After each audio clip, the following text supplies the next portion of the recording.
This is a presentation for everyone that knows Gail, all the in-laws and the outlaws. So this is, I've put together down in my basement here, everything that I thought family members might be interested in inheriting. I consider it the cream of the crop of my many collections, and rather than make you forage through everything that I've owned, I've picked up the creme de la creme of my collections and would like to give you all the opportunity of the right of first refusal of the items. But let me just give you an overview of everything I have prepared first. But before I get into that, realize, if you don't already, that in my will that I've allocated $10,000 worth of property out of Log Haven for family members to be determined by Kenna. But really, that $10,000, that's not the important item. Really, everything here in Log Haven, and it's not limited to what you see here, is really available to family members first, because everything is going to be sold. So anything that can stay with the family is of value.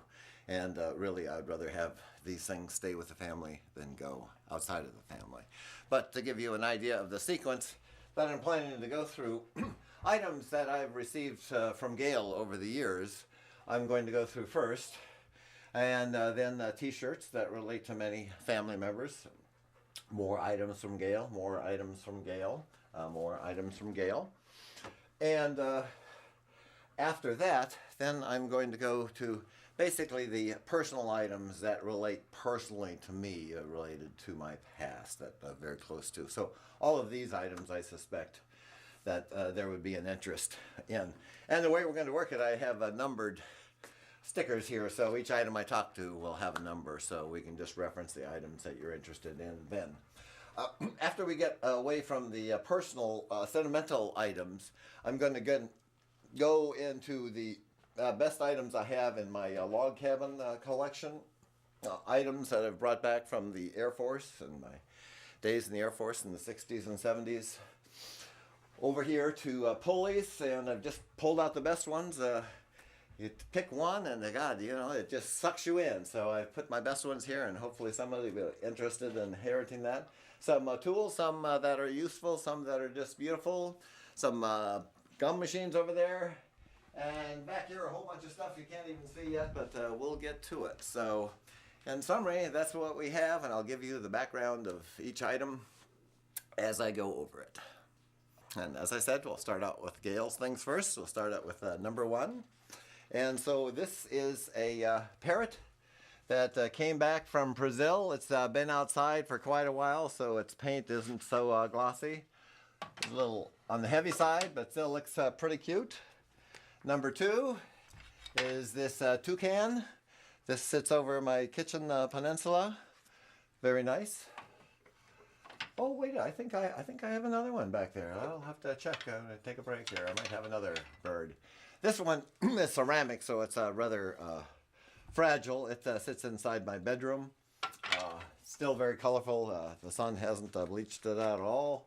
That's number three. Number four is another colorful. Oh, this is one of my favorites here. This is in the front room. A real long, bright yellow tail. Looks very curious, very cute. And then, what are we on? Number five here. So this is made out of balsa wood. It's very light. This may have come from Australia. I'm not certain. That's in the guest bedroom. So much for the parrots. Now to the t-shirts of special interest. I have a special on Duran t-shirts here. I have 5 t-shirts and 1 polo shirt and a Duran paper tablet here. About 1/3 of it's left. So that might be of sentimental value to someone in the family. Then next here we have a number of Carfax items here. We have a Carfax, it's a gear shift with a gear shift pin. And this all goes as a group here. So, and here's a Carfax steering wheel with a clock And going back in time, here's a Long and Foster Hotline t-shirt, huh? So we know who might like this. This is a Carfax polo shirt. This is another Carfax t-shirt. And this is a gateway to St. Louis. Yeah, so that would be everything up to date in Kansas City there. That's just for Tam. And now this pile here, these are t-shirts that came from Gail to me. In fact, I was wearing this t-shirt, Hawaii. She brought it back on one of her trips to Hawaii. This she brought back to me from her Egyptian tour. I'm not sure what that cartouche says. It probably has my name. Then one from Brazil. And this is the one from Australia. It has the Sydney Harbour on it. So these would all be Gail's, number 8. And lastly, these are all Lake Anna t-shirts, volunteer t-shirts with a picture of that cute little log cabin there in Louisa. So that'll be all number 9. And going down a level here, yes, we have 2 of these. These Gail gave me as a present, and this one she used to keep her coffee sweeteners in. They're from Russia, lacquered boxes from Russia. One up there, that's number 10 for the pair. And just this last year, she brought me this beautiful book of Chihuly's windows. Really, it's quite a significant book, very heavy. It weighs 5 pounds. So that's number 11. Oh, here's some more t-shirts. These are mine. I'll go over those in just a minute. This Gail gave me as a Christmas present, a beautiful bound set of 2 Van Bo books. Quite thorough. I believe she got it when we went on the tour in the Smithsonian of the Van Gogh Museums. What number is that? Oh, yeah, that was number 12. Number 12, Van Gogh, yes. Okay, now these t-shirts are from me, number 13, during my career. So, this is a, I think this was an AT&T. Oh, here we are. Oh, no, this is Kenna. United polo shirt. Looks like I didn't wear it very often. This is AT&T, so Kenna's got, so let me put that separate. So I'll put the United separate. And this AT&T and this Computer Associate. So this is me, yes. And then this is particularly cute. I'll have to show you this one. There's no tool like an old tool. That comes from there's no fool like an old fool. So it becomes tool. That's for antique tool collectors. So that's 14 for my stuff. Yes, and 13 for that. Okay, now we're looking for stuff from Gail. So we're going to jump over here. Now, I don't exactly know the story with this. I think it may have been done as a class project when she was a teacher. It's a paper mache, very nice stuff. Sits above my hutch in the living room, but certainly it's a welcome to a family member. Yes, lightens up the place. So let me put this guy out of the way and get over to here. In fact, I'm going to go over to this table here so I can open this up, because this will take some space. This duck I'm going to put over here for now. Yes, so this will all be one lot here. Number 16, these little stickers are hard to pull off. So 16, okay. And what do we have here? We have a GSCA, Giant Screen Cinema Association. I think that term is out of date now. I think they have a new name. Here's the Carfax. It looks like a little insulated bag. Culinary User Week, 1985. I was there. That was in Boston. Yes, fond memories. Here we have Computer Associates. This was me after Collinet was taken over by Computer Associates. Went to a conference out there on Long Island. Then, after I became a consultant on my last twilight years, Warner Lambert, just down the street from here. Now it's Pfizer. Oh my God, did they stop? Yes. Now these are not personal but there's just a lot of more bags in there. So those aren't as personal as these, but that whole lot goes together. And somebody, oh, and this is a Carfax on the outside, and here's another sticker for calling it User Week 85. I also went to 83 and 84, but I guess that's the only bag that survives. Okay, now getting back, oh, and this will go with it also too. Yeah, just a little suitcase. So everything on the table there in one lot. Now I wanted to finish the items with Gail, and if you can see the four vases there going from the right to the left. The one on the rightmost with the flowers on it, they're nice little rosebuds that have little dewdrop, plastic dewdrops on them. And that came back from, of course, her Egyptian trip. The next pot, I believe, yeah, it must have come from Gail because I didn't buy these things. This must have come from one of her trips to China, is all I can figure. I'll throw in the cactus with it, which just happens to be in bloom. We have to give these numbers too. So the one on the right is 17. The one with the cactus Chinese, that's 18. The next one, I believe that came from a trip that she and I think it was with Jeannie, or it might have been with Kenna, went to Monument Valley, because that looks southwestern to me. And that's number 19. And then the last one on the left, that's number 20. That, I believe, came from one of her Costa Rica trips, because it has a plant and a frog on it. So it's a natural scene.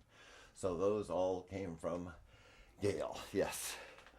Okay, and with that, I think that ends all the memorabilia that I have related to family members, other than myself. Yeah, so I left the most important to last here. So if we're ready to proceed now, I'll get into my most endearing personal items. So number 21, certainly number one's got to be my teddy bear. Yes, there was a name of Teddy, original, number 21. This goes back to Compton, which would be really before 49. And I really have one clear memory of this teddy bear, and that is we lived in a duplex apartment on the corner, and John Lorette was the same age as I. He also had a teddy bear, and we took a bath together and took our teddy bears in there, and I found out that wasn't such a good idea, and that's why his eyes are so bleached out. And I remember very clearly going out on the sidewalk and holding him like this and just trying to beat the water out of him. Gail since found him somewhere and gave it back to me as a Christmas present long ago, had the eyes put back in him. This is really a very personal item to me, because this t-shirt and these pants were made out of the same thing that I wore as a child. And as a child, I always kept a penny in the back pocket, which he still does have. And then in my hippie era, I brought him up to date by making this watermelon seed a necklace for him. So yes, he's very, very endearing to me. Yes, so that's the teddy. Okay, so next we'll have, and this will sort of go around at different time periods. This is from the Alaska trip that Tam, Bill, Gail, and I and our dogs took. And it's just a little souvenir, yes, that we brought back with me. This is from my days in Hawaii. So this came out of Waimanalo Bay, which is just past Makapu, about 1964. Yeah, 1964, 1965, just one piece broken off. I feel rather bad for taking out, and this is just one of many pieces we took out, and then you put it in bleach for a long time, and that clears it up. And this would go well with, I think he's inside here, so let me get with these other pieces now. There are a lot of separate pieces here, and I think I'll number each one separate. So, yeah. Related to that, number 24, this is Hotai. This goes back to high school. When I first got involved in surfing, I had this little image of Hotai, and I made a surfboard fabricated a surfboard for him. And he's writing there with his hands up. So that's number 24. And that I keep in the bathroom normally just like that. So 25 then would be, I bet Christopher might like this. This was actually a living seahorse when I was in the apartments, and actually in the first time when I first moved him to my first house, I had one marine aquarium and one freshwater aquarium. And this was one of the more exotic animals that he had, and he lived for quite a while, but he finally died, and actually he's been up on my mantle ever since, just like that, his exoskeleton. So that's number 25, okay. All kinds of goodies in this little chest. Now this goes way back. This is number 26, and I've seen this on Antiques Roadshow. This is a little powder puff, a little mirror, a little teddy bear. It's made by Shuko. It was made in the early 1900s, and ones in good condition can go anywhere from $500 to $1,000. And this one was owned by Helen. Helen played with this as a child. And this was in our china cabinet, so I have early memories of the 50s of this item, and I remember specifically that this was something that Helen played with my mother. So that's a very endearing item, number 26. Okay, number 27 is something that's very close to me, and I feel bad about. There's a very long story with this. This is basically, I was in the dormitory in Hawaii, and most of the people there were Japanese from the outer islands.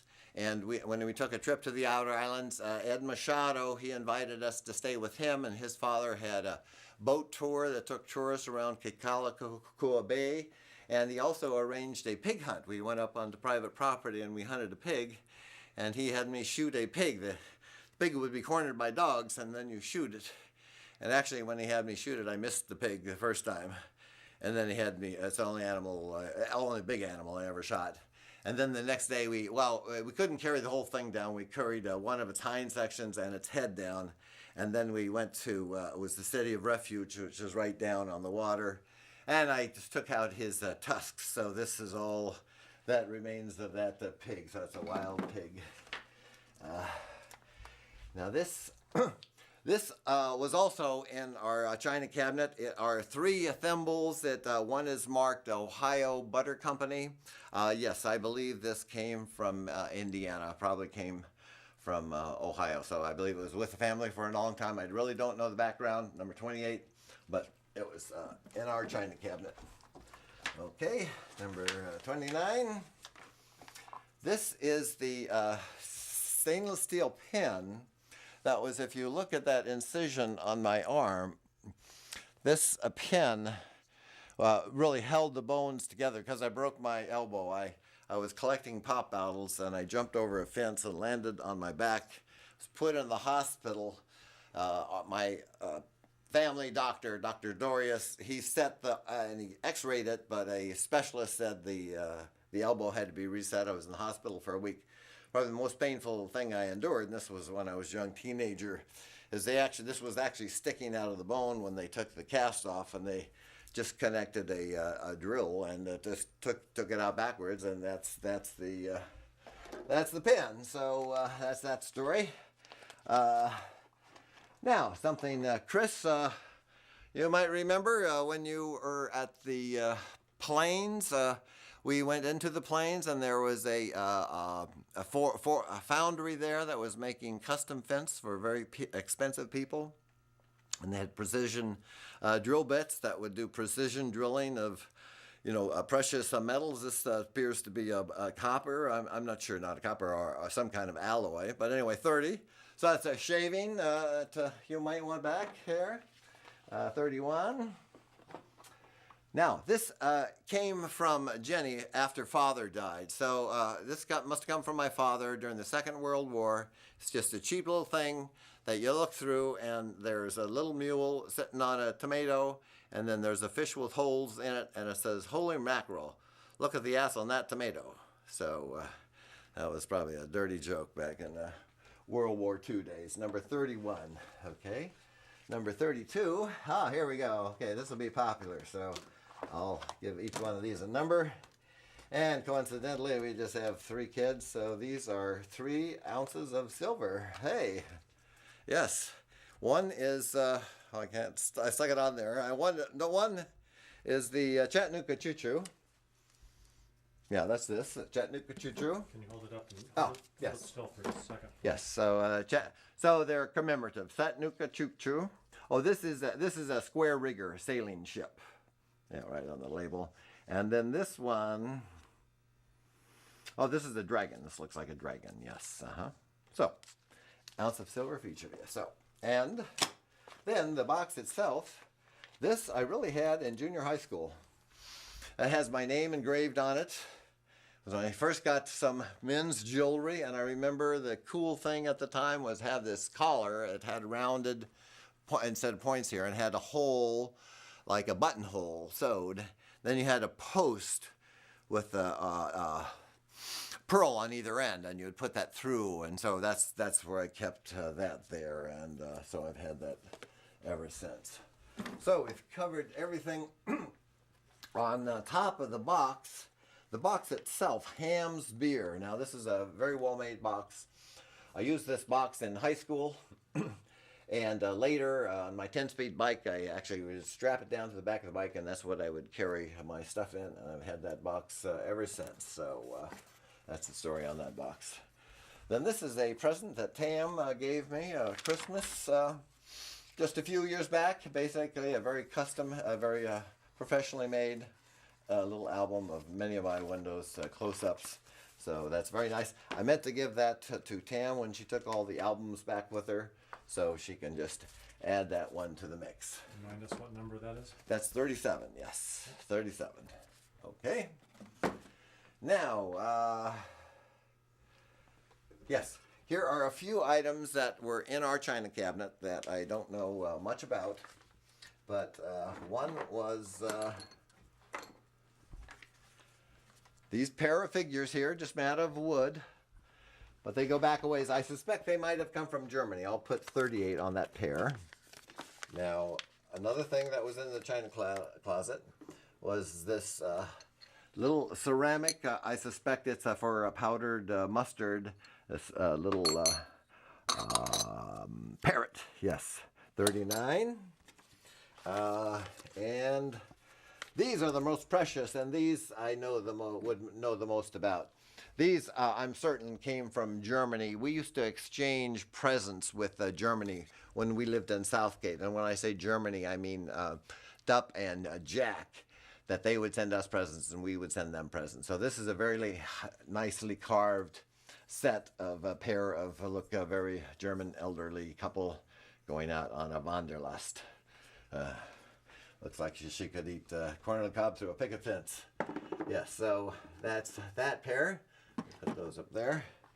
Okay, now we're sort of making a transition on stuff that's relative to me, and these numbers will help me make sure that I don't cover the same thing twice. This is simply a very nice little ornament. Looks like a sardine can that's nicely covered with a metal surface, 41. I've just had it for a long time. Just a nice little knick-knack. This, 42. Now this is something. I have 3 other blocks like this. This comes from the World Trade Center, one that downed right on Vesey Street. I think it's World Trade Center 7. So I worked for 14 months. You know, I came in on the path, came up out of World Trade Center, across Vesey, and walked just a block to First Chicago of New York at the time. That is now this park that adjoins that area. That's no longer streets. In fact, it took a long time for them to tear the building down that I was in. And this building is completely gone. This was the Drexel Burnham Lambert, and the complete building was made out of this pink marble. And they were repairing the sidewalk, and the sidewalk was made out of these same marble as the building, the little cobblestones. So they had some sitting around, so I just picked them up and put them in my briefcase, so that's how I came across it. So that has a story to it that you would never know unless you heard it. 43, I have a number of these upstairs in a little 60 display, but this came from the Philippines when I was in the Air Force. 43 is basically just a little peace sign. I have one the same size upstairs that's giving the finger. They were very popular in those days.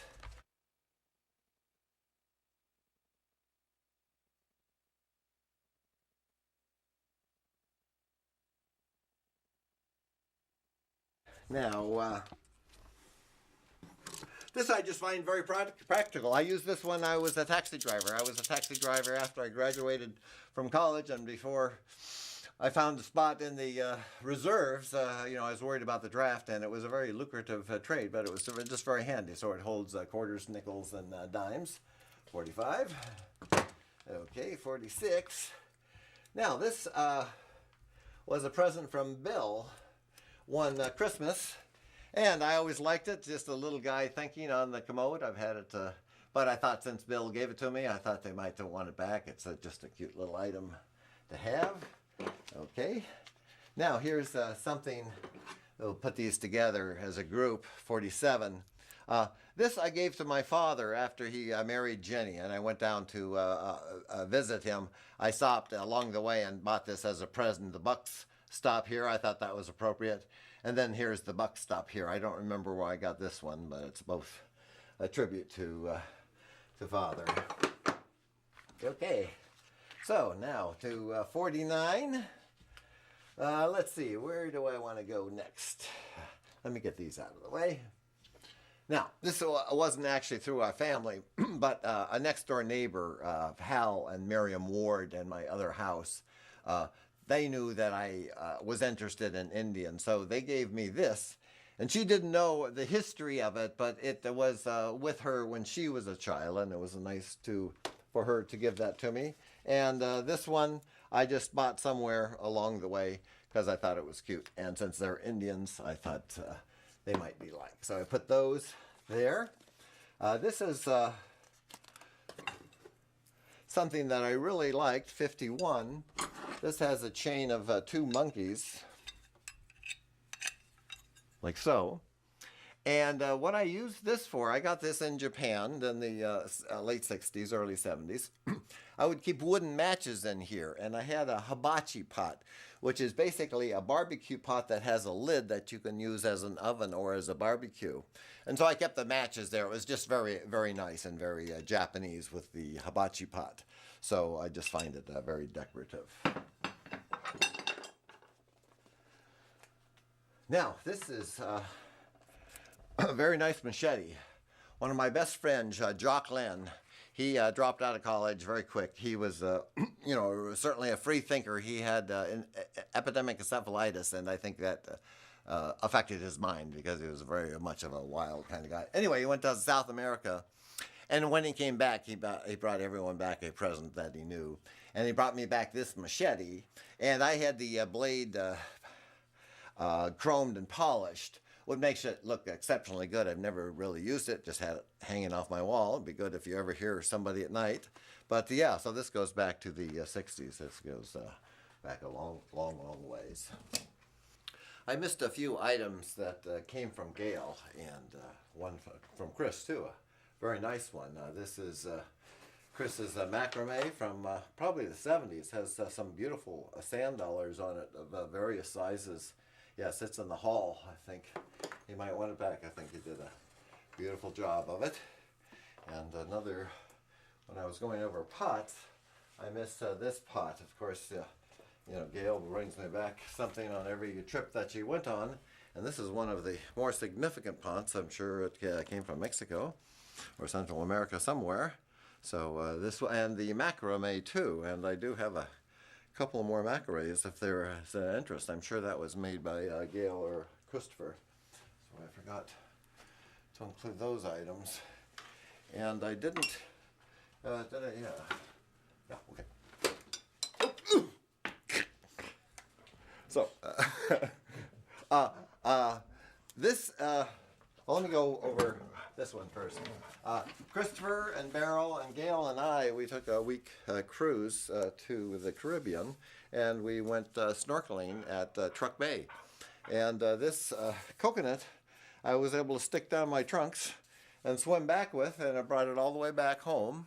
And then I subsequently burned in St. John's in 1991. That's when we took that trip. So But on the way back, when we got back to Florida, we went down to Key West too. So I picked up this one in Key West, same trip, 1981, 55. I did put a number on that one, did I? Yes, okay, so the last one, and this is amazing. Yeah, this goes back to 1964.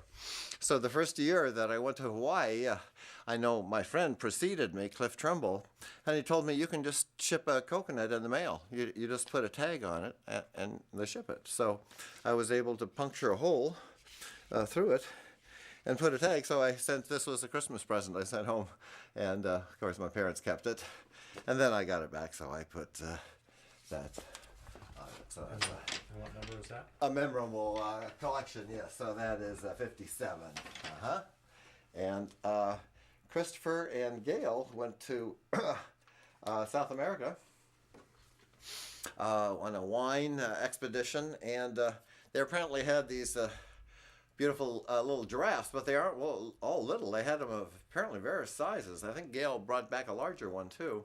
But anyway, this is the one she gave me, and it's very nice because you can turn around backwards and still look at you. And then 59 made me think for a while, but I did see on the sticker on the bottom, this would have been from her Thailand trip. I know she went there with Maryland. Yes, and it's very nice textured. It's some kind of plastic, but a nice little memento. And number 60 is from when they went to Russia. This is a small Moscow tag. It says Moscow Treasuries. Gee, it's beyond my ability, but it shows the, what do they call that place? Anyway, and this, I'm not sure if this came to a present from me or whether I bought this on my own. But of course, it's a longhorn steer made out of bolts, and I'm certain that this CCCP came from Gail. So that would be a nice little memento. So those were items with Gail that I missed before. So let me jump back to my stuff now. And here's just an interesting, you know, my office is an interesting juxtaposition of different periods of time. You can go from one time warp to another because, for instance, my Macintosh is based on 85 technology. But one of the earliest things that I have, and my first real job after the Air Force was to work for Telemax, was really a leading edge, state-of-the-art communication system that I got through Derek. But anyway, this was one of the two boards that came out of their terminal, and this was before integrated circuits. So this circuitry here are all individual transistors and resistors. And what I did, although I tested it and it's not working anymore, and you can see what a anal retentive guy I was even back in the 60s, that I wired this up. Basically, it was to be wired here. There's a three-way switch. And these Christmas lights would either be on steady or go through a blinker. I even has a fuse in there, and then it would connect to the second. So this is one of two, but I don't think people might be as interested in this as I. But the whole kit is interesting. So you can, and you would see the printed circuits behind that. So yes, go to the highest bidder. I'm sure there'll be a lot of competition for that. But take this in conjunction with number 63, which would be jump ahead. So this would be 67. Now, if you jump ahead to 75, I was working for General Instrument for 6 months, and I accompanied the manager out to their Hicksville, Long Island plant where they had 3,000 workers in white smocks making these 16K ROM chips. Now, this was state-of-the-art at that time, but this is nothing now, you know. So, I mean, for a capacity, so you think of... I forget the guy's name. The law that density increases exponentially every 18 months, or it doubles every 18 months. What's a cute little thing, too, I do here is I always say, well, this makes a very good comb for my beard here. Yes, so it's still useful for something. And this goes, oh, gee, I actually bent one of the pins back. I haven't combed my beard for a while. And this comes with a very, I think, artistic one of many items that I brought back from Madrid, Spain, in the '70s. Yeah, and so this Don Quixote, at the helm there, dictating the rules of engagement there with his gun and his sword. He looks so high and mighty. It's all done so cute. This hinge here with the corners turned as if it's a book. So that is just sort of a cute arrangement. So this was 63 for the chip, and we'll make Don Quixote separate 64. What a deal. And let me go back. Okay, I'm going to proceed on down in this direction.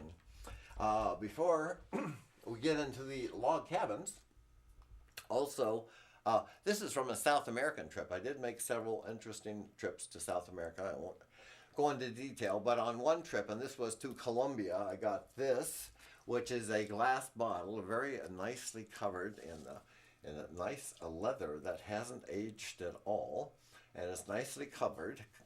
And I made some homemade Kahlua, although I didn't really ever drink it. So it's really a very nice canister for keeping a liquor. And it also goes with this, which is really the same thing. This is a little more tacky, but it's nice because it's a pair. And also from Madrid, I have these. It's unfortunate that this cover here has lost, it's really quite aged, but you can see the pattern there. It has a world map, an old world map. This is 67.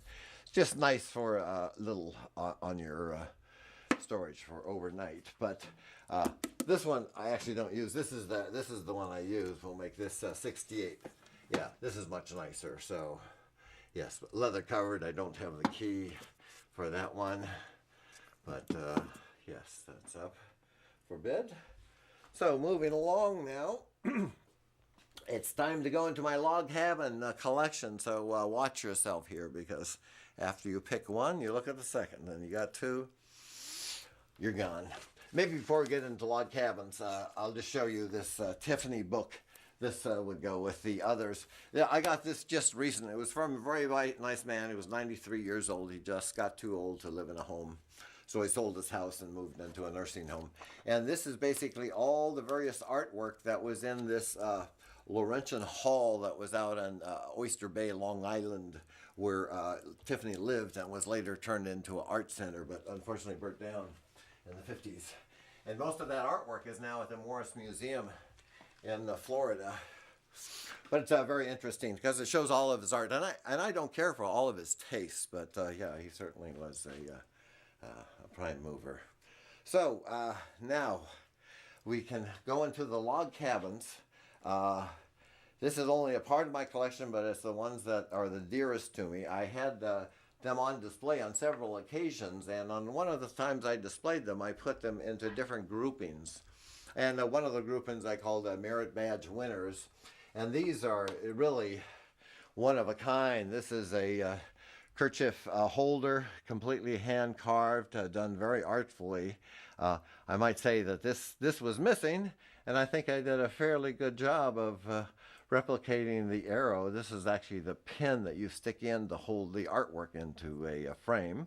So this is certainly a Merit Badge winner. And another one that I think has a lot of character. I'm especially attached to very small log cabins that have a lot of detail.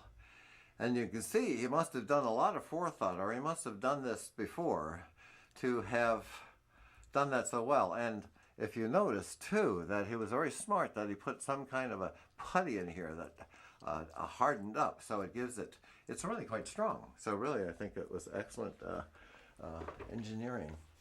Another one on the same scale, very small, all individual logs here, very cute. That could have been on a railroad. It's about HO size. Some do. This one, maybe, not sure. Number 72. Some more numbers. Now we're out of the Merit Badge winners. Limogeville. This is the only Limoges I think I have. This one was $85, I remember, on the internet. It was sort of beyond my limit. $50 was sort of my limit. So it's signed here something. And it's a glazed, very nice porcelain, very nice hinge. Yeah, it's definitely a cute little log cabin. So that's a little cutie.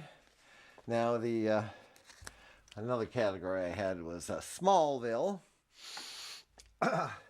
Now, this group, let me hold them up one at a time. There's a real story. Let me give a quick story here first. So, it was the early times on eBay, and basically, I interacted with the seller, and I found that she had different models. I bid on one like this. Let's say this is the most modest one.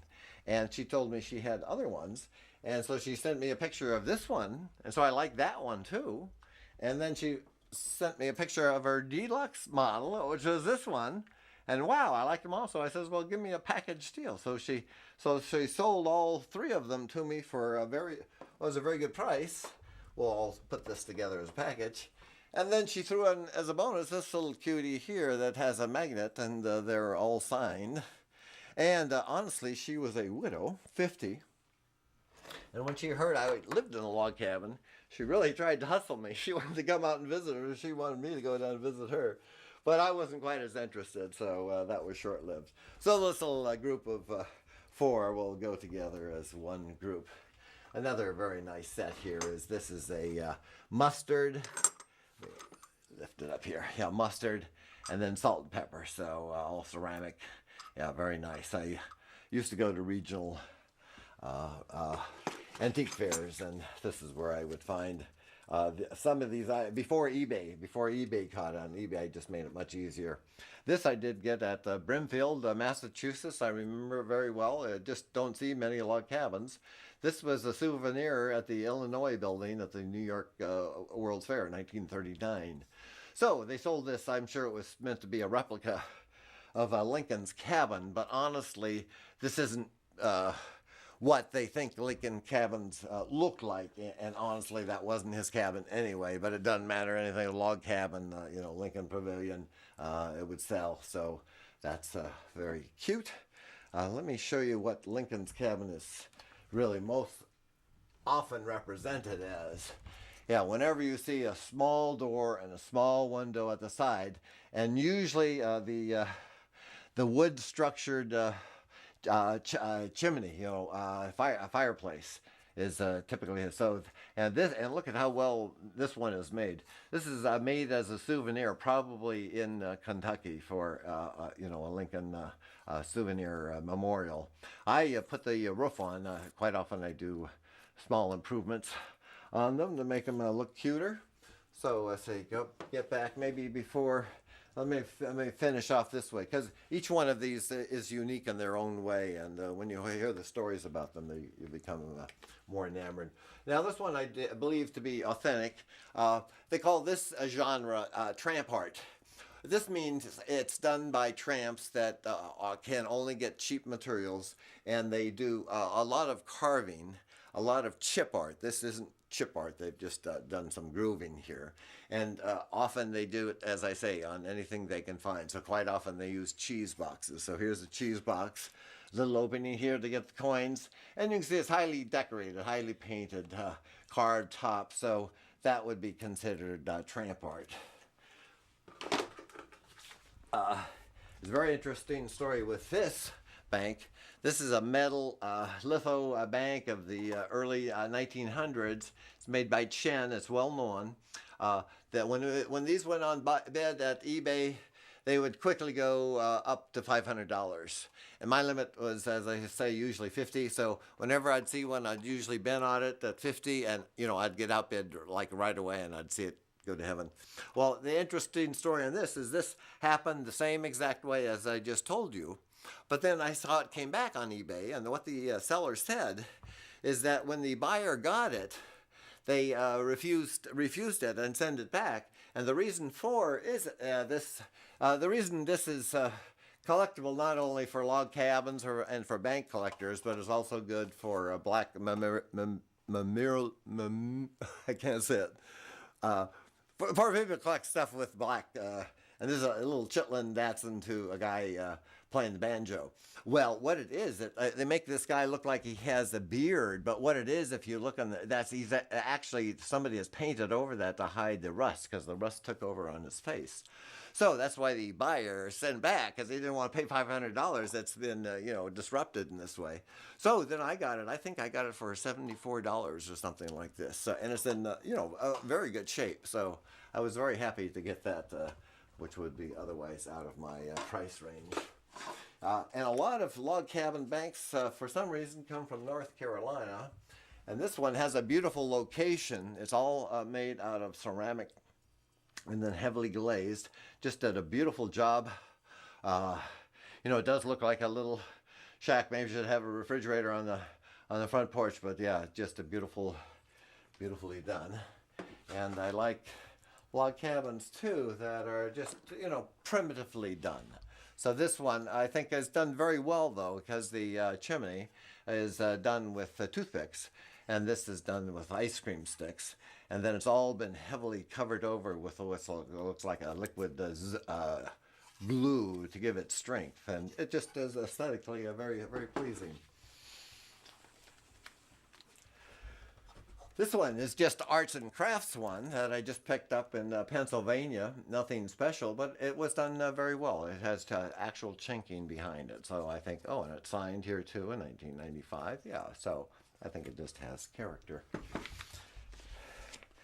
In Souvenirsville, we have this. This is carved from a piece of coal. Has a great deal of detail, and I don't know if I would have figured out that was handcrafted from West Virginia coal. Yeah, I don't know if I would have realized that was made out of coal otherwise. That's rather cute. 84. I just like that because it's a church and it's a log cabin, so just a collectible. But now, let me kind of cover this one, then cover all these together. This one, Gail loved this one. This one is really quite beautiful. And Gail particularly liked this, let me get this up closes, like this chimney, the way it collapses here. I mean, it looks so natural, and then it just comes apart here. So this is a jewelry box, and this is called prison art. And I'll show you on the bottom. Whether it's true or not, it doesn't really matter to me that much, because the level of detail is such that, yeah, it looks nice. So prison art would be similar to tramp art, but they have a better access to materials and tools. I won't go through all the tools in here, but these are all miniature tools. These are all saws here, and these are smaller tools. I'll just include that with the whole kit and caboodle. This is 85, so that door closes, this goes closed. See, it has a very nice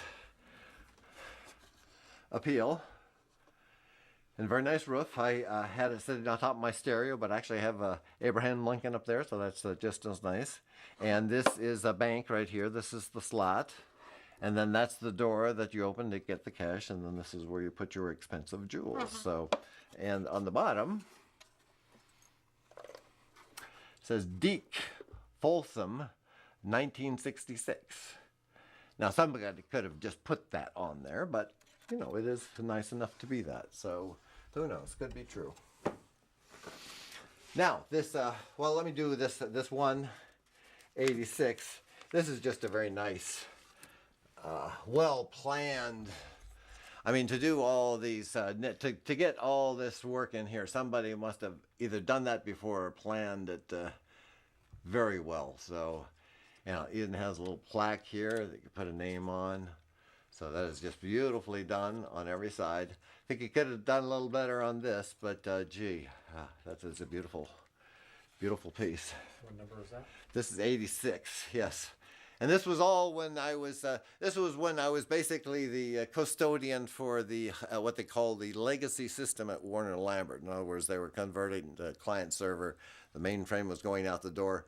So I had a lot of free time. I was getting overpaid to do nothing, so I did a lot of shopping on eBay at the time. So, I had maybe 10 log cabins from going to regional antique fairs, but when eBay kicked in, I mean, the sky was the limit. It was very easy to do. Now these next 5 really are all from the same source, and I really don't know a lot about them, but they are absolutely the cutest ones. Maybe before I go over it, let me show you the contents here. We'll let the contents go included. Yeah. So these are very small log cabins. This is a no. Yeah. Okay. Well, they're. Oh, okay. Yes. Yeah. So they're charms. This is a silver. This is not a charm. Oh, this is a charm. Yeah. So this is for a charm bracelet, and this is a gold one. So they're all charms. They looked closely, quite a bit of detail. I think the roof open had one. And this is a little spittoon. I usually put it on the front. So I just put them inside of this little log cabin because it's so convenient. Look at how well made that is. They said do such an excellent job. And notice they leave the gaps too between, but you can see they do. Yeah, the work is beautiful, and they have little nails, and they decorate everything. Top opens, and if you get one, you should get the whole group. So this is really of the same origins, I'm sure, as this one. But this one, because it's the same type of construction, they maybe not quite as detailed, but I believe it's from the same source. So this one's quite cute also. Oops, what do we have there? 83. 88, yeah, 88, okay. Then moving right along, 89. This one, yeah, see? Very nice too. See, these are very even, yet they have a bark. They have a little bark on them. Yeah, so it's a very nice patina. Top opens, yeah, so 89, like that. Now this one is beautiful. It has a very nice patina like this one, if you see the surface of this. In fact, I remember the seller on this one, she was particularly happy that I bought it because she knew I was going to take care of it because she knew I was a collector. Yeah, so this one does have a beautiful patina. Yeah, it is very well made. And I believe, yeah, and this one is marked Asheville, North Carolina. So I believe these to be made as souvenirs, but I'm not sure why. I mean, but yeah, they're so nice though. I guess they're appropriate. And this is the last and the largest of them. Again, it opens. It's similar to that other one. That's smaller. They're using the same techniques, but gee, you see one. And believe me, I have a lot more log cabins, but these are just my favorites. And I believe with that, we're at the end of the log cabins. Yes, okay. There's one other t-shirt I forgot about. It's from 1965, from my first days in Hawaii. It was quite a collector's item. Haleiwa strain toy.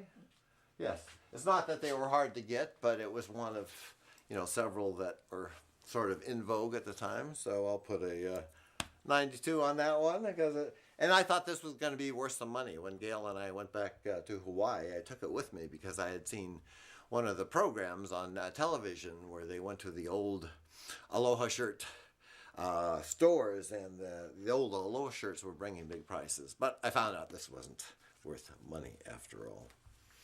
So what I wanted to cover next are some of the more unique antique tools that I have. I have a very not a very large collection, but I have a significant collection of antique tools, mainly wooden planes, but I have other items too. This one I found, say it came off of a stagecoach. I like it because it's hand forged, and the threads, I'm sure, were done by hand. It's just done very artistically. It's certainly, it's made to be a wing nut, so imagine it to be a wing nut on a, let's say, a Conestoga wagon. This item is not an antique. It's a modern day reproduction of many antiques that were done. It would be similar to whirligigs were done by farmers to show off their skills. Now this was done by tool makers to show off their skills. They had various kinds of, sort of erotic, and this is meant to be a pair of calipers, and it can be used as an outside or an inside pair of calipers. You get it in all kinds of strange positions. I just carry it on my toolbox. I really never need calipers, but hey, I like the booger. It's really cute.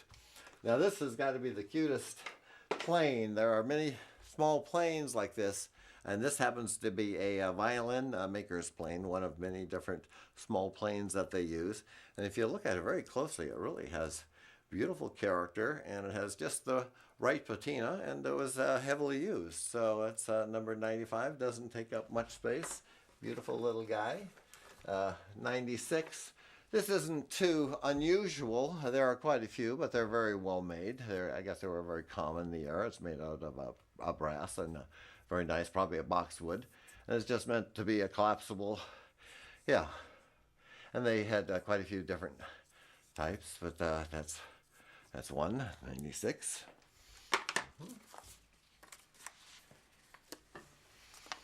Now, guess what this is. See if you can guess what this is. Nobody can guess this. It's very heavy. This probably weighs 4 or 5 pounds. I'll give you a hint. If it were this long, you would know exactly what it is. It's an anvil. No, well, it could be used. Yes, the use is that. Or wait, it's a railroad tie. Ah. Yes, a railroad tie. See, so just go. Yeah, terribly heavy, but yeah, it's just very nice. Nice little weight. Okay, 98. This is a wood plane. You can see it has the curved inner surface, so it's for getting a curved inner surface. I don't know particularly what application this is for, but it's just so beautifully carved that it just has that nice appeal. 98. Now this is a modern day tool. I just found it fascinating. I thought somebody might like it. Actually, it's just, it doesn't enlarge, but it has a level through it, so you can look and you can see what's exactly level with you. I use this on my landscaping project just to rough in what would be level and what wouldn't be and what would need to be done. And that was done in association with this nice little gadget. It's battery operated, and it's a battery operated laser with an associated bubble and a little tri-stand and tripod. And basically you can shoot something level, so again you can find out from one point to another what's level. I found out to be very very helpful. Yes. And another for a modern day tool that's helpful if you do precision work. It isn't too expensive, but it's nice. It's just, again, a pair of calipers that you can get here, the outside or the inside dimensions. And it also has this, so you can get a depth, and it gives you a very accurate gauge. So I find that if you're doing very accurate work, that would be very helpful. Oops, I got a number stuck to my hand, so I just get rid of that number. So this is just a very nice little hand drill. I have a number of bits. I didn't include them, but if you like a nice little hand drill with a nice little chuck. Oh, and it has space for this. This opens up to put bits inside. This was a rasp originally, and I'm sure it broke. So the guy obviously was a forger, so he turned that then into a chisel. So it's just very nice. I like to see that. This is called a sun plane. I know this plane is used for a barrel maker to go around the inside of a barrel, hence that's why it's curved. And they call it a sun plane because it looks like a sun. 103. Now, you get up to a finer plane. This is called a plow plane. And there are quite a few of these. These can get quite expensive. This one I got for about $100, so it's not exceptionally expensive, but it is a nice item. It's a plow plane is used by cabinet makers, and basically it makes the grooves that you make the drawers for. So that's its main purpose. And this is a fence, so this keeps your distance from the edge that groove will be made. And this is the way you can adjust it. And I might say that I had this on display, and I was cutting wood with my radial arm saw, and a piece of wood came up and broke one of these off. So one of these has been since glued on, but I don't really use them for anything. Anyway, so it got glued on okay. And this stand was made especially for that plow plane. Now, this shaker box, I got it with a trip to Gale at one of the Smithsonian museums, and you can see how it's made out of black walnut, beautifully made. Made a nice staples here. I won't open it up; it's empty. I think it cost me about $50, but it's a beautiful box to have on display.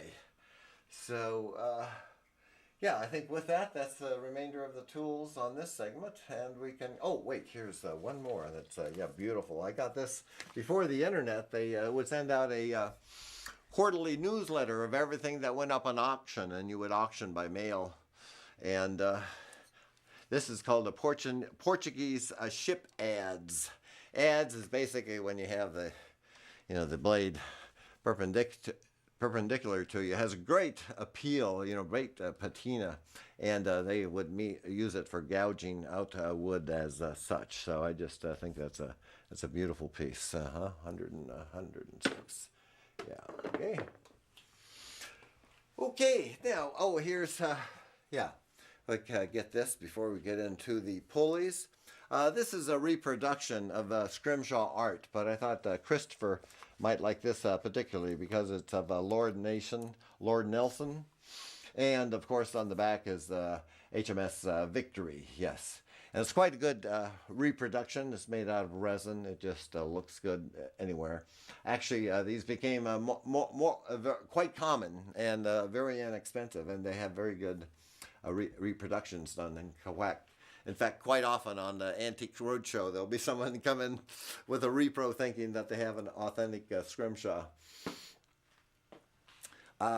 Before we start on these small pulleys, I want to just read this nice note that I have on the large overhead rack pulley that Chris gave me for Christmas one year. Let's see.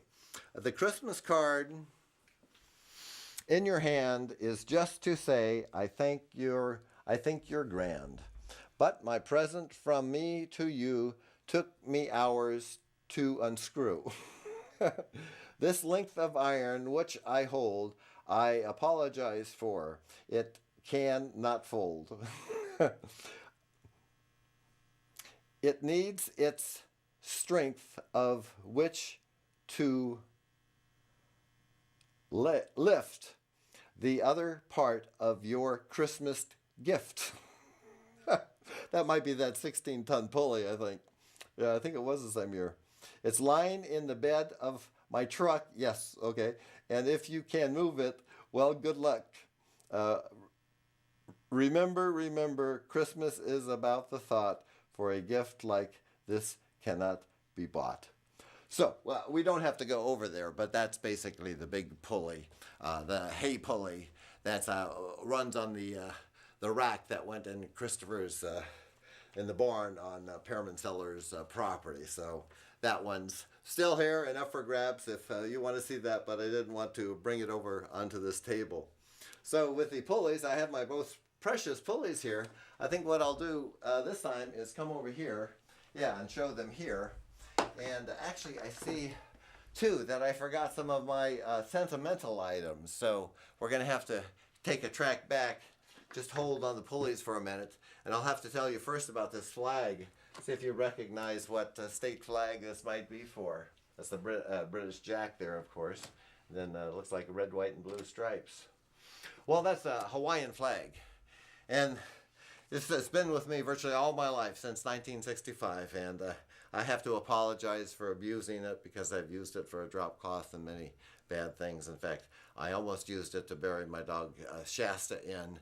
And at the last moment, I decided against it because I figured a wolf could pull her up easier with her wrapped in this than not. But anyway, the way we came across this is for three semesters, I was in the dormitory at the University of Hawaii. And then the fourth semester, a friend that I knew in the dorm, Frank Wu, and we went out into an apartment that was just off campus, and we didn't have anything for the apartment, so we went around to decorate. And this came from the Ala Moana Shopping Center, which was much smaller at the time, and they had around the perimeter of the upstairs parking lot, they had flagpoles, and so we simply took this down and kept it and used it as a partition because it was just a one-bedroom apartment. So it goes back really from 1965.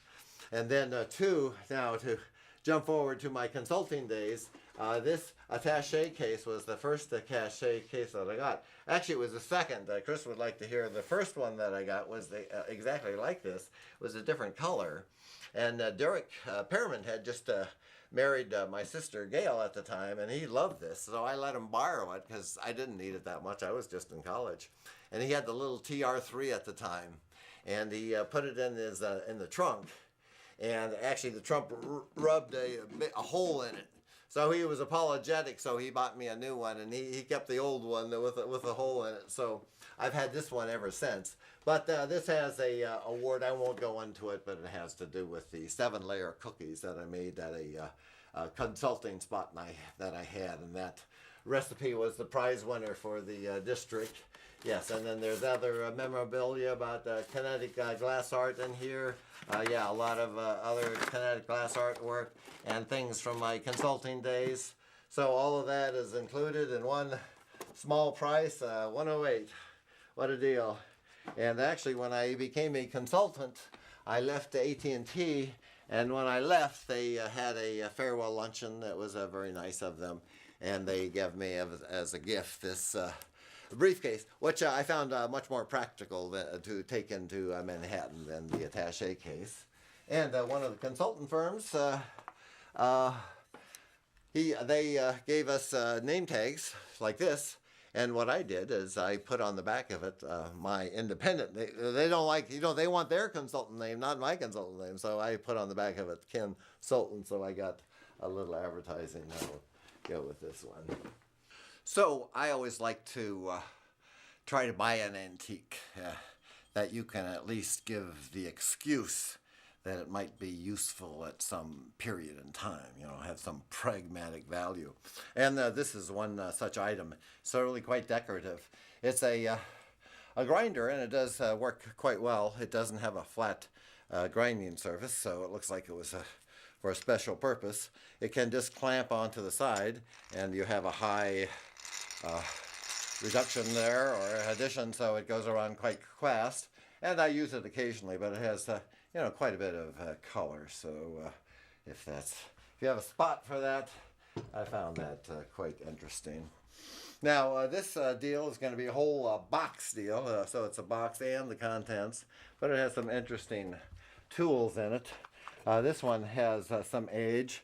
You can see this has been forged, piece of iron. This handle, I'm certainly as a new replacement, but simply the chisel itself. And this is called a froe. You take a log and you basically cut off even shingles from it, and you hit it down, and once it starts to, you move it to and fro, which is the reason it has its name, and so you cut shingles off with such an item.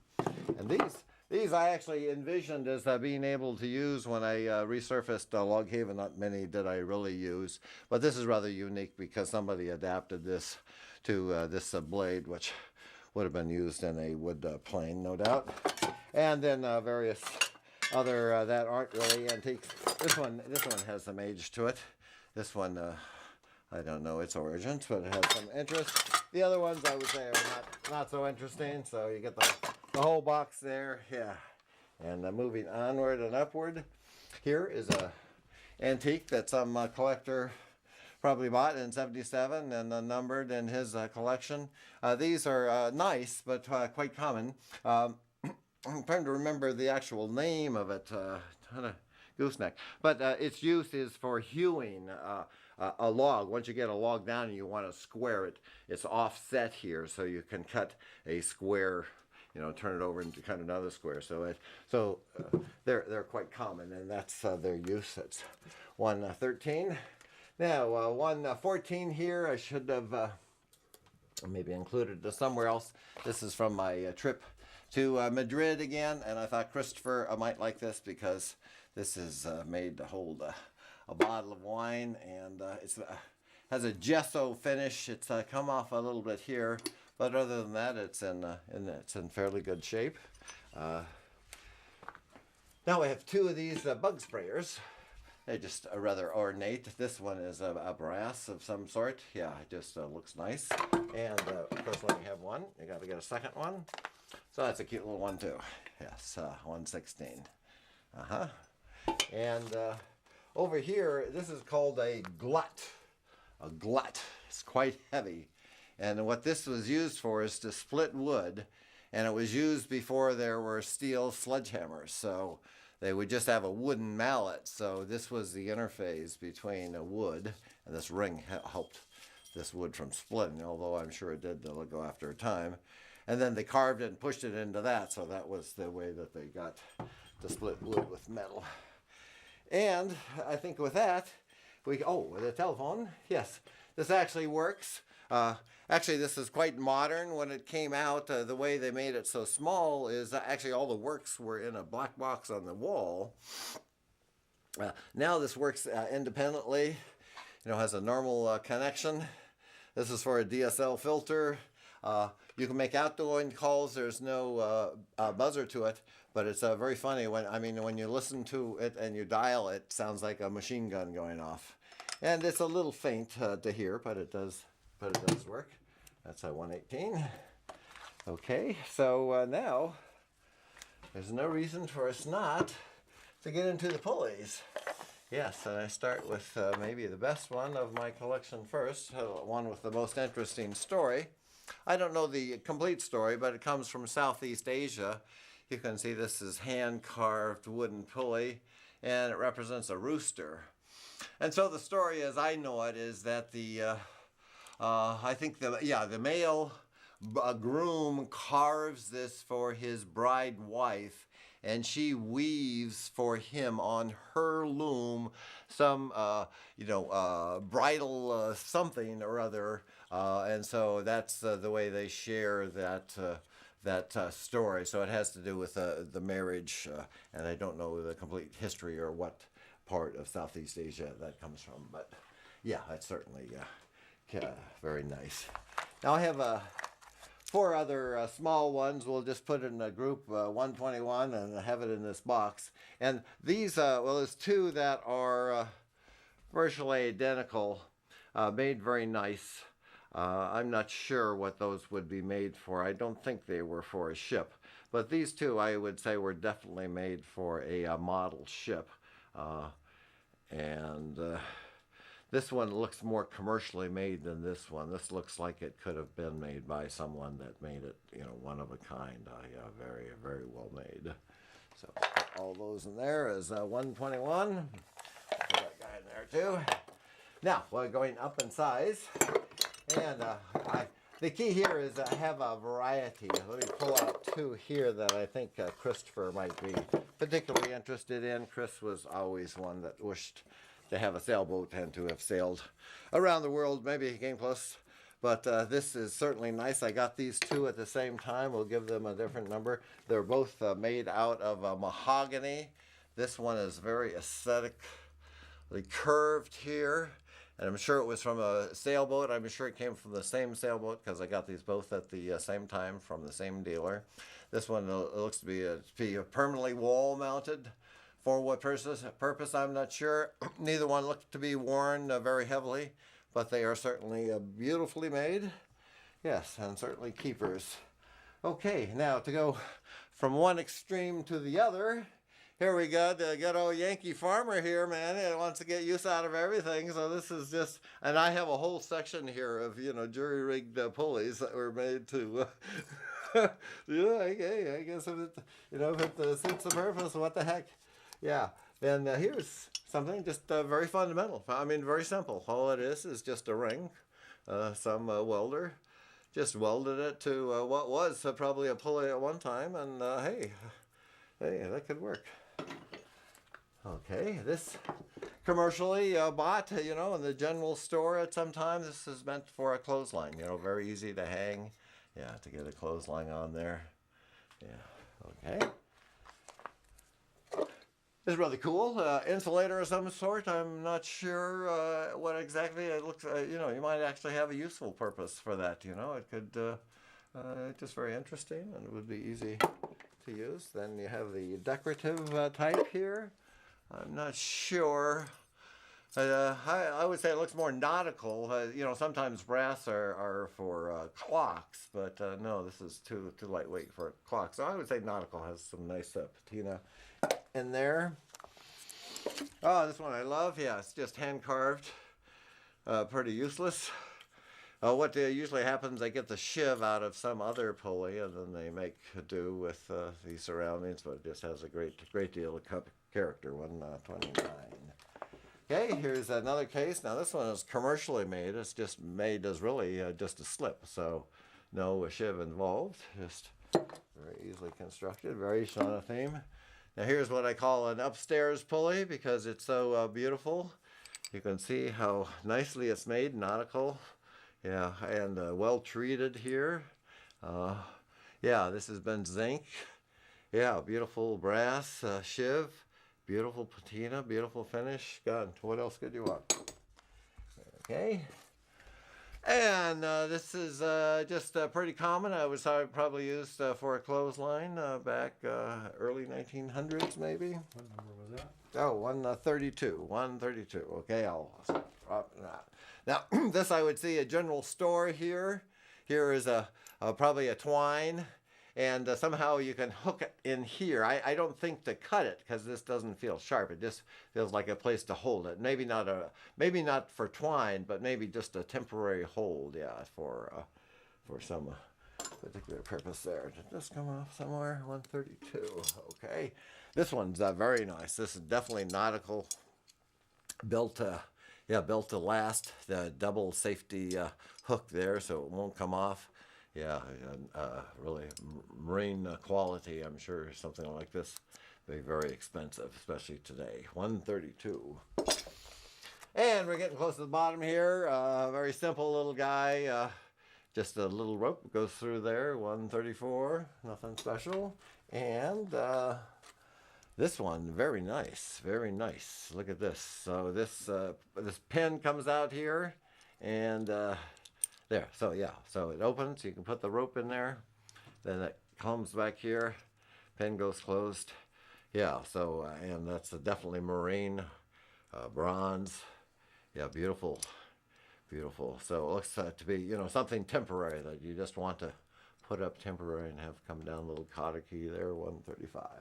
Okay, now, if you got more space, believe me, I got over, I think over 300. These are getting to be larger, obviously, but unique enough to show you. This, to me, it looks to be made one of a kind, but it looks to be made commercially, very unusual, because it really couldn't hold too much weight. So it seems like they did overkill with all this metal on the outside. That shiv just doesn't look that strong to me. I can't see how strong the shaft is, but it's rather unusual, and yeah, so I really am confused by its origins, but it's so well made. I would say for a special application, but got me guessing. Now this one, this one is very decorative. Yeah, it's like Pennsylvania Dutch. I don't know the origin. This is very strange because this really couldn't handle much weight. I'm not seeing how they expect this to hold much because I just see little pins here with a big hole through this ceramic shiv. So it's very beautiful. I would never want to use it, but and it's heavy as heck, but that is porcelain, you know, that is fired finish. So I'm not sure what they used it for, but very decorative. 137. This is probably one of my two favorites are remaining here. Oh, there's one more big one that's a favorite of mine. Make sure I'll show you. When you see something like this, they call this a dead eye. A dead eye is when they don't have a wheel or a shiv. They just have a runner for it. And typically that's used for a permanent binding. But this doesn't look like that would be made for such. But this is definitely a nice hard wood. This could even be this lignium, which is almost as hard as ebony. And what's nice, this is nice hand forged here. So they forged this around that. So it's just a beautiful pulley. And let me put 138 on that one. And 139 is just a good classic example of a good farmer, a Yankee farmer here that probably bought a pulley originally that had this shiv in it, but it broke. And this could have been left over from it. This could have been left over from it. He probably had a blacksmith for a friend. And it looks like this was hand carved here. It looks like it's been out in the barn a long time. So I just like the wheel and the weathering of that. That's just a beautiful thing. And for the pulley lever to carry all that stuff home in. Now we can start talking about boxes here. Now, this is one of my favorites here. This is up for grabs. This is Jet Bon Ami. Bon Ami was would be equivalent to Babbo, or one of these foaming cleansers, powder that you put in the sink and scrub. Very abrasive. But of course they don't want to say it's abrasive, so they have this logo of a little chick hatching out of the shell and say it hasn't scratched yet. So what they're saying is their cleanser won't scratch your sinks. It's soft. And I thought that Christopher particularly would like this box that all the pulleys are in, because it's horse nails from England. Yeah, made in England, mustard horse nails. And of course all your stuff you want I'll pack in these boxes, and I'll take as much back as I can. But the big stuff, I think I'll let you think about it yourself. I wanted to really represent myself professionally, so I invested in this really nice laminator here. I might mention, if you do take this and use this, that what I found is that where it exits, it quite often catches up. It seems like a fundamental engineering problem they had. So tell you the truth, what I do is I take the top off just so it has complete clearance, because if you run into that problem, you can't turn it off. And it's very hot in there. So other than that, this works fine. But this laminator will go. And when I bought that, you know, the more of the lamination supplies you buy, the cheaper it is. So I have everything from business card supplies to legal letter supplies, laminations here. So you can do full, 8.5 by 10, even legal size laminations. And here's all the supplies. So having said all that, the next item that I'd like to offer is here's some laminations that I've done over time, just different artwork that I've saved that I really have not had a place to display. So that's just an example of how it can be used. So that's 144. So next I'd like to show you these. They're called sand blast tapestries, BLAS. They're Indians that live on islands off of Panama, and this was originally the garb, but now it's very much of a tourist thing, and it's very common. But basically, in my Air Force days, I was already familiar with this from Jock Lynn when he came back from South America. He had some of these, and these tapestries are called molas. And they're particularly nice because they're all applique, which is mean one layer is on top of another, and they're always very bright and very symmetrical, but usually there's a natural scene within it. And I had purchased these from trips that I had taken to Panama, and I had purchased this leather and had it cut and sewn on here so I could hang them. So this one is probably my favorite. It's a little fish, 142. 143, this one hangs on the refrigerator. This is a favorite too. There's no hidden animals in there that hey, some of them get quite psychedelic. This isn't quite there yet. This is probably just mescaline, just warming up. This is the LSD guy for sure. Okay, 145. Yeah, this one is just bang, just right at you. That yellow and red color is still bright after all these years. A little darkness here. Now this is one I bought more recently when I started do antiquing after I was recently retired. I like it for the bright black foreground background contrast, and there's all those little monkeys in there. And this I put on a nice wooden frame, as you can see. So very nicely mounted. And this I believe I bought at the same time I bought that one. And I would say this is pretty close to maybe my second favorite because it's very subtle. In looking at it, only later does the symmetry start to appear. And you can see there's symmetry, but it's not a perfect symmetry. So it's a very interesting art style. Yes. So all of those are available. And I thought that I might actually do some quilt work myself. So I got this new, and it has many bells and whistles, but I got it new, and it must be nearly 10 years ago. So I realize things might have changed even since I got this, but I'm sure it still operates successfully and does probably most of the things that a normal person might want to do. So that's available. Now these are basically box lots that I thought somebody in the family might like because, gee, if you want a brush here, this comes in a very nice box. Nothing special about the box. It's just very strong, and it's really every different kind of brush you can imagine think of. There must be nearly 100 brushes in there. A lot of small brushes. So if you like brushes and you like boxes, that's for you. Now I pulled this one out. Did you number the brushes? The whole box and the contents would be 149. Yeah. So the whole deal. This is a box, lot deal. Now this one, the contents, it's a bunch of electrical stuff that probably isn't valuable. The box I particularly like because it's been reconstructed out of previously broken box parts.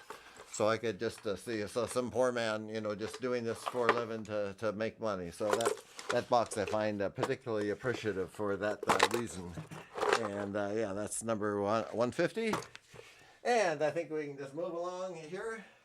If we go over here, this old tractor seat is very portable. I like everything on casters. I think that, yeah, this has 5 casters, so it's quite stable. Yeah, it's quite comfortable. Yeah, I have a lot of tractor seats, and of course the ones that are cast iron are desirable. The ones that have lettering through the cast iron are even more expensive. That's 151. I've got a long story with this box here. I have 3 of these boxes, so this is just one. If more of you want more than one, you're welcome to it. So this is 152. But let me show you why this box is particularly desirable, because it folds up, so it's very practical, in a factory setting to collapse and store. So the story with this box is that in Frederick, Maryland, I got to antiquing when I would drive down to Virginia twice a year. I'd always stop at the antique markets. They're basically co-ops where a lot of dealers pool together, so you can see a lot at one place.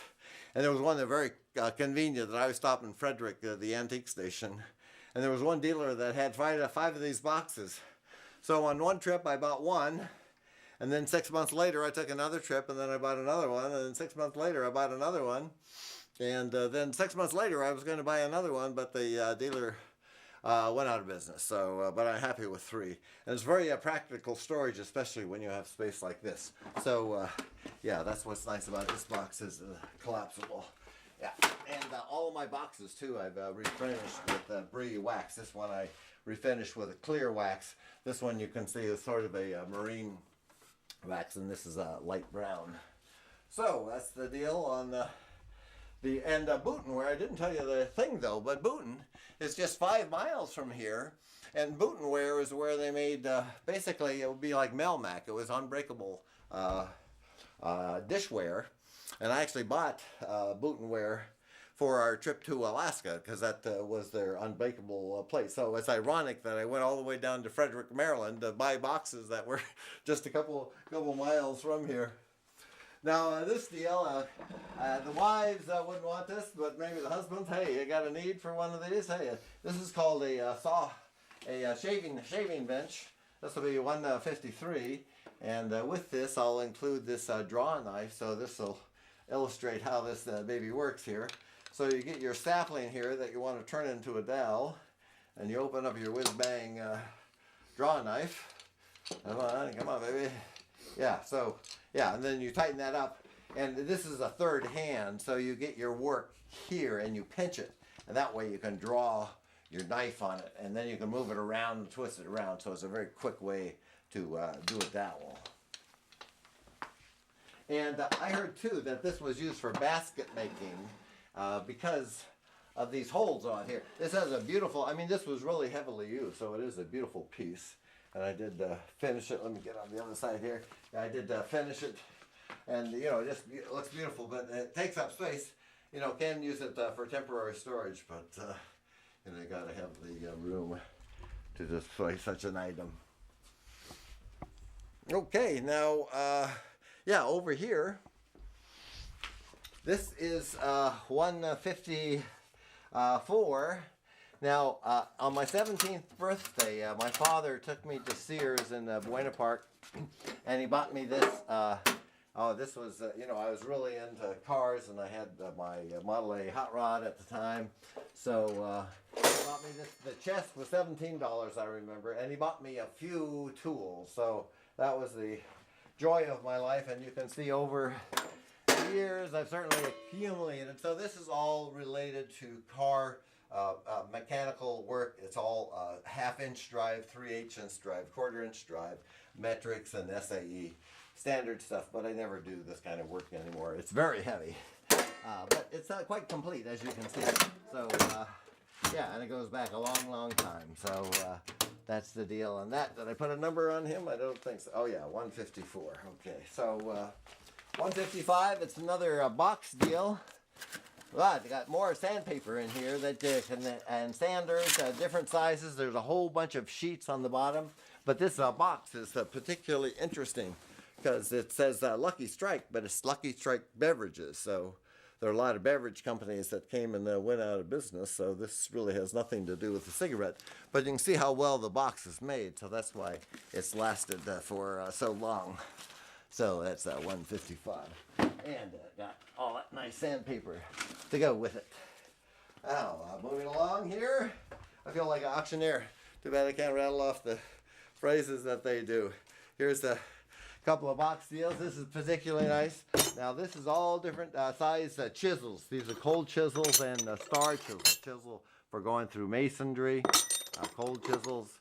And it's in a very strong box, just nice use. Some things for your knees, so it just all fits together really good.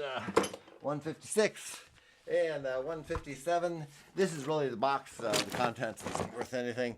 Kiss. This is I think a soda again. Just a very nice again cardboard box made to last with metal frame. Okay, let's get these out of the way.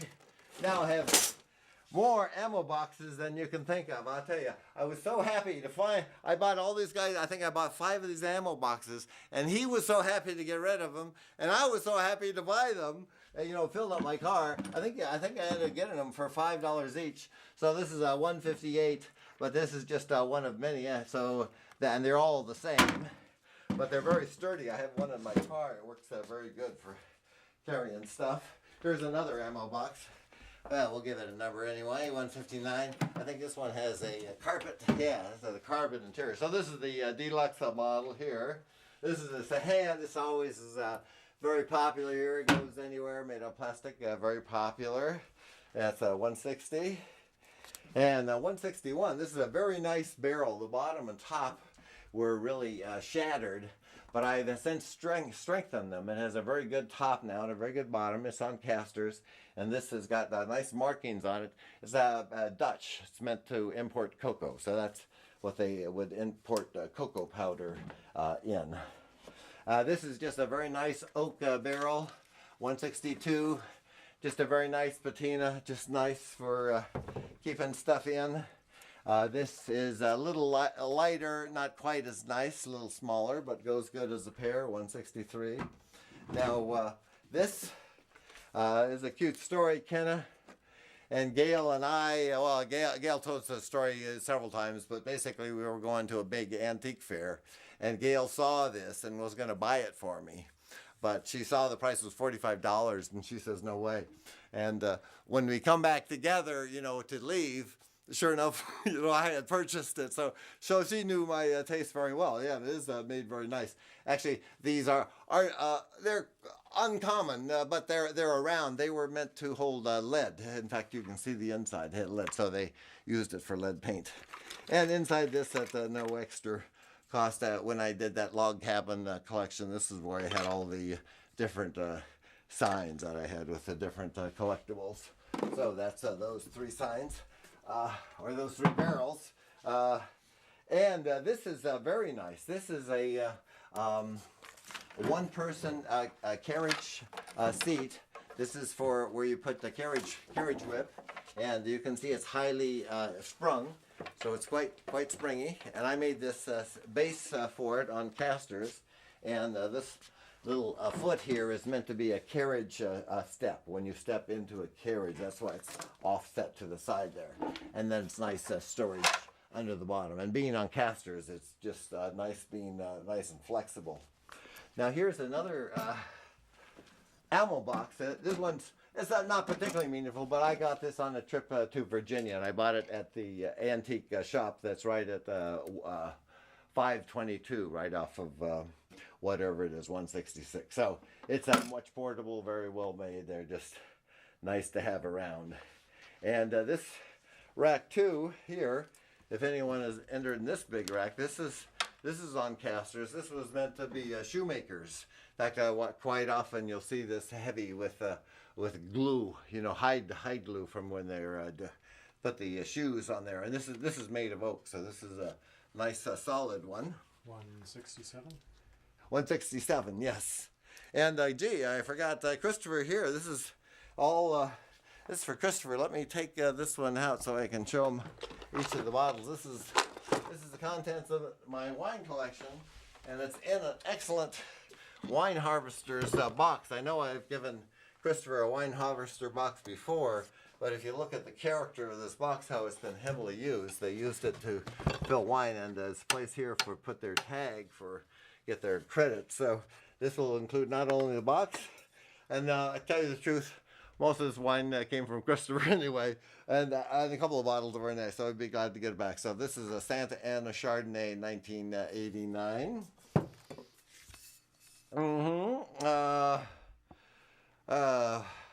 Gordon Negro, I don't know. I'm sure Christopher recognizes that one. So another Chardonnay, a brand I don't recognize. Okay, and here's a 1999 Chianti. Oh, like this one might get drunk. I don't recognize the brand. I thought I had more Pearman. No, I guess these are the only Pearman I have. So I particularly like this bottle because of the decor. I remember Lisa giving me this bottle on Christmas one year, and I thought that was so nicely decorated. And this is more recent. This is a tribute to their dog, Redmond. Yes, so this is a picture of the dog. So I'm sure, and it's a nice box. We got a nice bottom here, all that wine, all ready to go. And we put a number on it. Okay, that's good. Okay, hey, we're cooking here. Let me see, ran out of numbers. I think we're about done. Oh, how about this little guy here? So this little guy, yeah, come on, guys. Yeah. So 169. It's just very, very convenient. Yes, very, very convenient. This guy right here. This came out of the one of the Great Lakes. I remember the lady on eBay. She said this was petrified, but this is a dead man. So this is meant for cinching down permanent rigging that's holding the mast steady, and this has been underwater obviously for a long time, and the rope here has been rotted away and just in there. So it has and then somebody refinished it, but it has just the right appeal. So that one is particularly likable to me. A little heavy, but yeah, I knew there was one missing on my favorite. Yes, so I forgot my 2 gumball machines.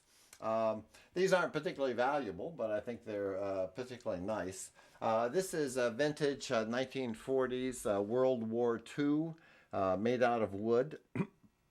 And come to find out, these were often to be a form of gambling. They would give out these kind of round things that were the size of gum, but they would have a number on them. Somehow they would get rewarded in cigarettes. So it wasn't gambling, but it was gambling. And it's very easy to take apart. There's a key here that gives you access to the top. There's a key here that this whole front comes off.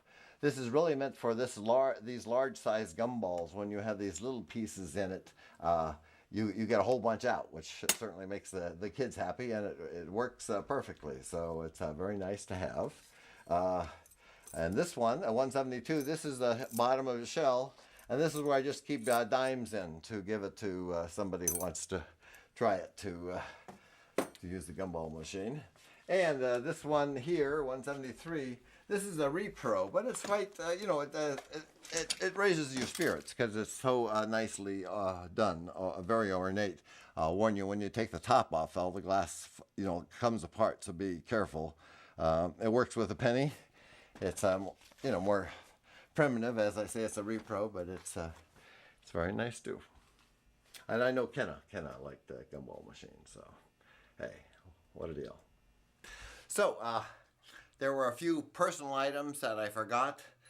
These are from my Air Force days, and this was from my early Air Force days. That is back at March Air Force Base in California. We flew to Europe, but we flew on 124s, which couldn't do that whole smear at a time, so we stopped in the Azores to refuel.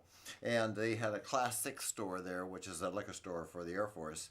And you could buy these cases of Matusa wine because the Azores is owned by the Portugal. And honestly, I have probably about 6 of these boxes. I'm just showing you 2 of my favorites. I could never throw one away, and I always refinish them. This is probably my favorite because it's the most practical. You can see how solid I put on the hinges and the handle, and you can really close it on the sides so you can pick it up and carry it. It can carry a lot of weight, and I have it lined. And it's 180. Has these clips to hold it closed. Has rubber feet on the bottom. And these are also from the Air Force. These are 5,000-pound straps, nylon straps. They're very nice because you can winch it down. It's very nice for use or a simple come-along. First we'd use these, and a step above that would be a 5,000-pound chain, and then above that was a 25,000-pound chain. This was 124s were before palletized cargo, so it's very practical to have. I have 3, so I numbered them 182, 181, and 183. The box is 180, and I like this stain color a little better. This is 184. It's a little simpler box. You can't pick it up by the handle, but it does have a handle. I usually put handles on the side, but I guess I didn't put it on this one. And again, we have more of those. Sorry, what was the number on that? Oh, this was 184. Okay. Yes. And if you want more, hey, we got more. Operators are standing by. Here's now these are more collectibles that I forgot about. This I like this box because it's embalming fluid, 174. It's very well made. And this is called a bung hole maker. And it's made to make a hole on the side of a barrel where you put the cork or where you cork it and where you tap it. So it's just very nice. A lot of tool collectors will usually buff that up and make it look real pretty. That's 175. This is the Cooper's hammer for hammering for making wooden barrels. 176. This is a larger one. Usually they're smaller. They're not too uncommon. In other words, they're common. And this is called a slick.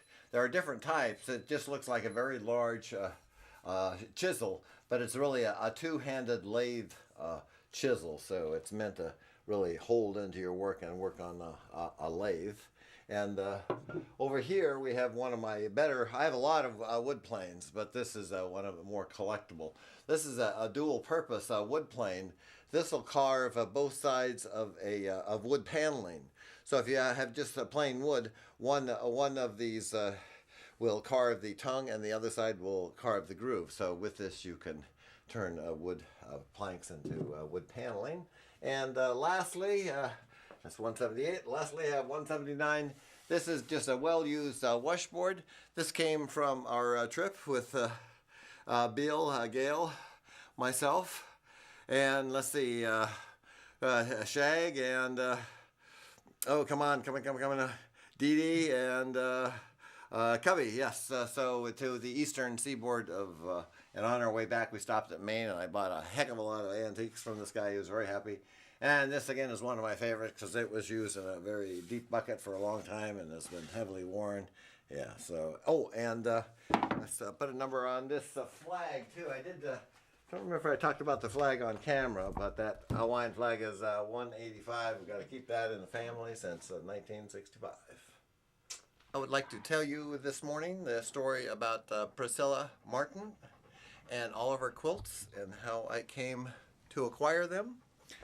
This would be back in, probably, the 80s, mid-80s.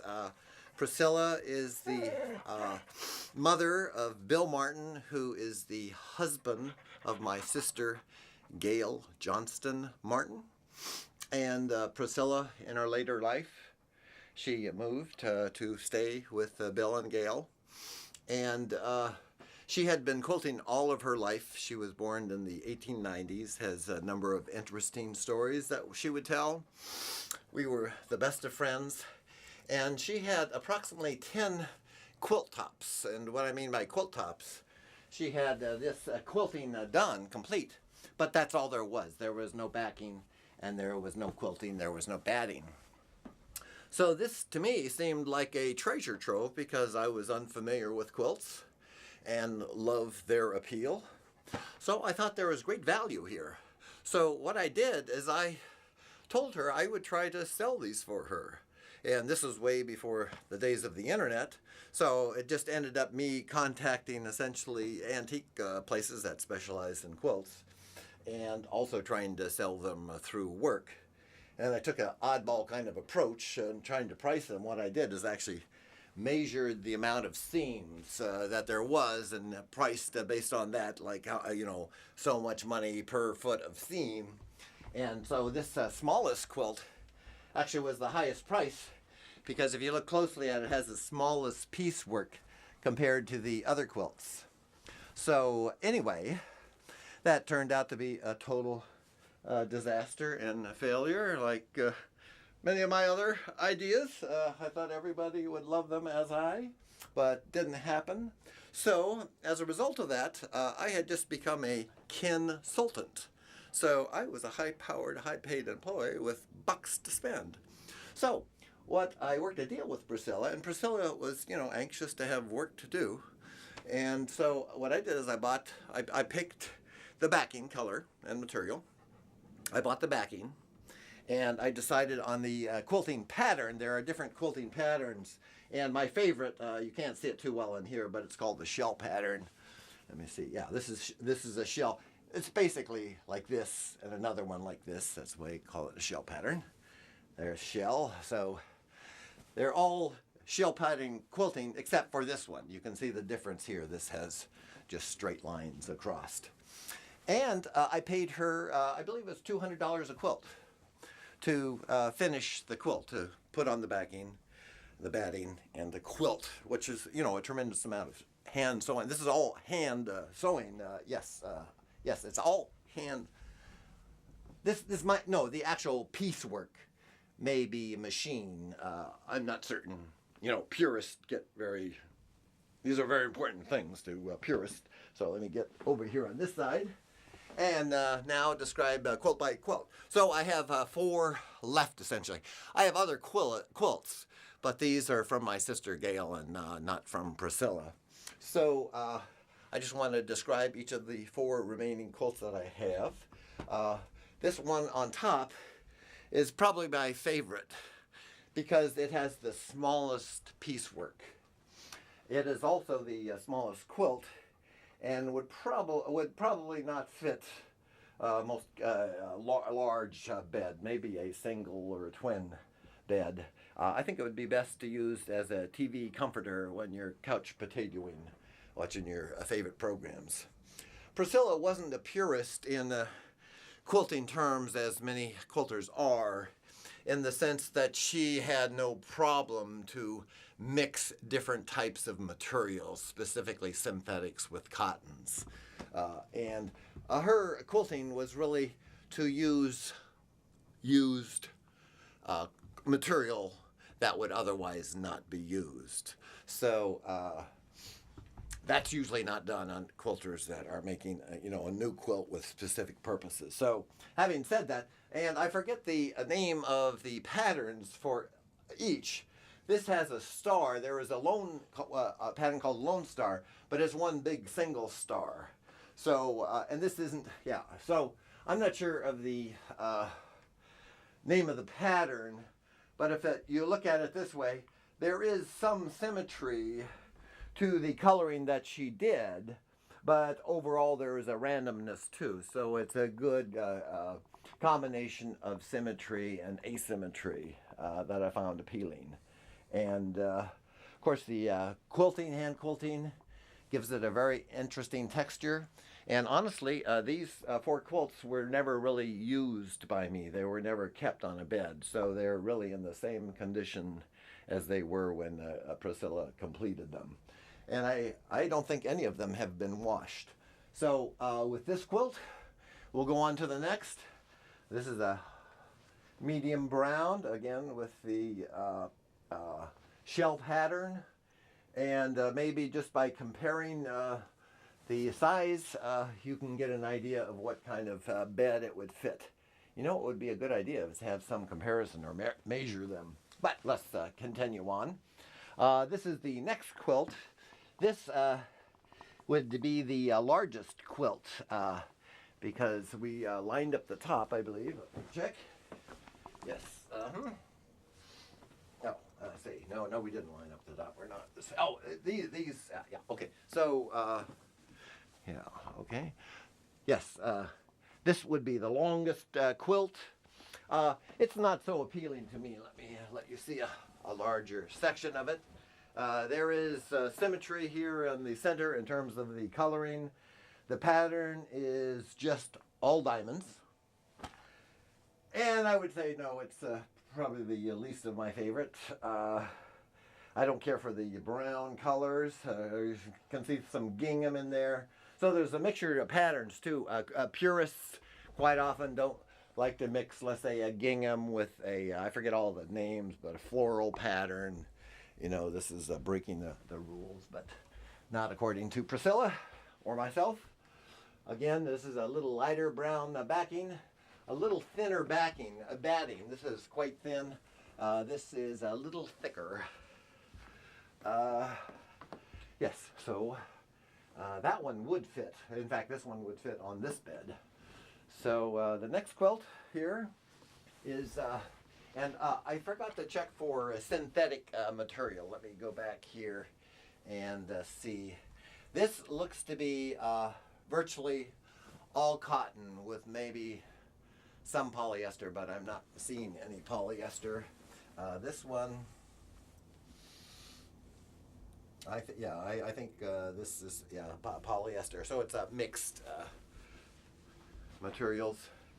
So this one I haven't described. I'll take a better look at that. So there is a somewhat of a symmetry of color in the center here. They also always like to give a center focus if they can, based upon the piecework that they use. Actually, this one is hard to distinguish a pattern from the piecework. So here's the basic pattern here. Yeah. So if you look at one of these, then they overlap. So this is common to both of these, and then this one is common to both of these, and so on and so on. So, but the coloring doesn't make that stand out. So that's why it's a little difficult to see the underlying pattern. But this has a lot of, in fact, this feels to be almost all a synthetic, polyester. So, yeah, there might be some cotton, but primarily polyester. Much darker backing. I think I like that darker backing because it makes the shell pattern quilting stand out much more. And its size, is this would fit. This quilt would fit this bed, as with this one. This one.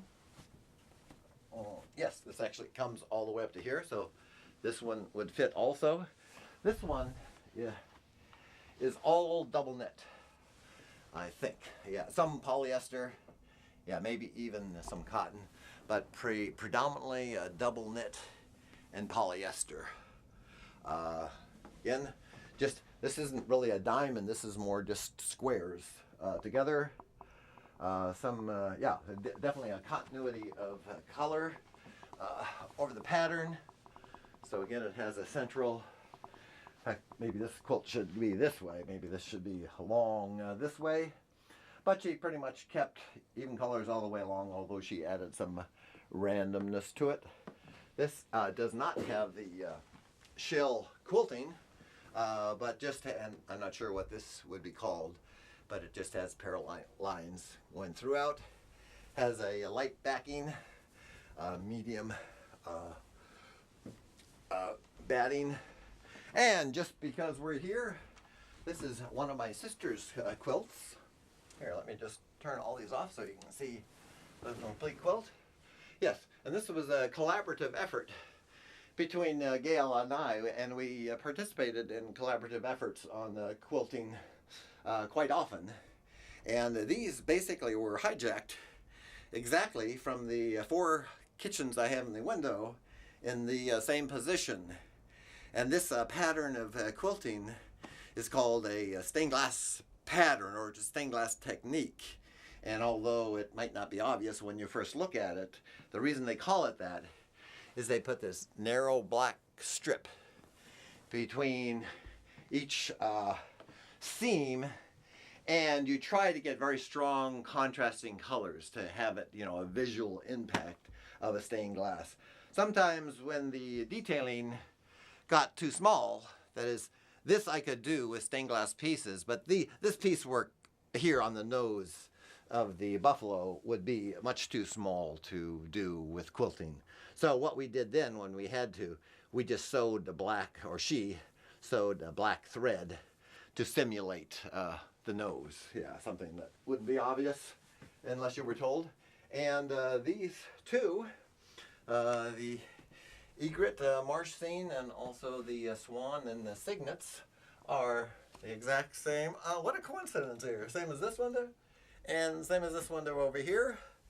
We picked out the backing material, which we thought was very appropriate. It's a light brown that makes these stand out. And if you look closely at the pattern, it's basically pine needles, just a bunch of pine needles.